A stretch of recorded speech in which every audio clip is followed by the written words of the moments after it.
Саламатсыңарбы менин кичинекей бөбөктөрүм, кандайсыңар? Маанайыңар жакшыбы? Азаматтар, менин да маанайым сонун. Балдар, мугалим деген ким билесиңерби? Азаматтар. Мугалим деген силердин бала бакчадагы жана мектептеги экинчи апаңар. Меня зовут Дюшен. Я буду учить ваших детей. Мы построим здесь школу. Классында отуруп, кылымына ой берген, асыл үрөн ал чачкан, адамдыкка бой берген. Я учитель. Я видел настоящий телефон.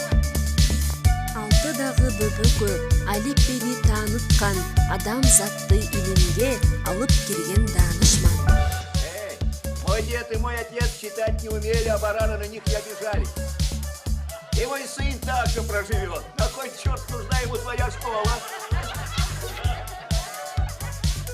Вы не хотите, чтобы ваши дети учились и стали грамотными людьми? Жетилсин деп жеткинчек, акыл күчөн төшөгөн, баштап өткөн бүт элди билим деген көчөдөн. Сегодня у вас первый урок. Я вас буду учить грамоте, арифметике. Вы будете учиться каждый день. Таалим алып жер жүзү мугалимдин колунан, келечекке адымдап келет тайбай жолунан. А все люди умирают? Да, когда приходит время. И я? И ты, И вы? и я. Билимин билгениңден артык болсун, айтканың акылыма ашып толсун. Эжекей тизе бүгүп таазим этем, кааладым өмүрүңүз узун Вы болсун. что, ничего не хотите знать? Вы должны быть умнее байских детей.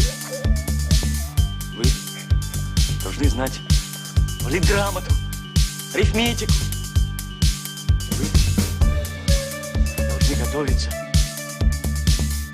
Акыл жолун таанытып, адеп менен сүйлөткөн, ата журтка жарашкан адам бол деп үйрөткөн. Не для себя же, я для вас.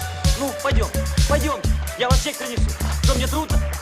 Энатадай кам көрүп, эресеге жеткирген, күлмүң көздүү бөбөктү гүлдөй сылап өстүргөн.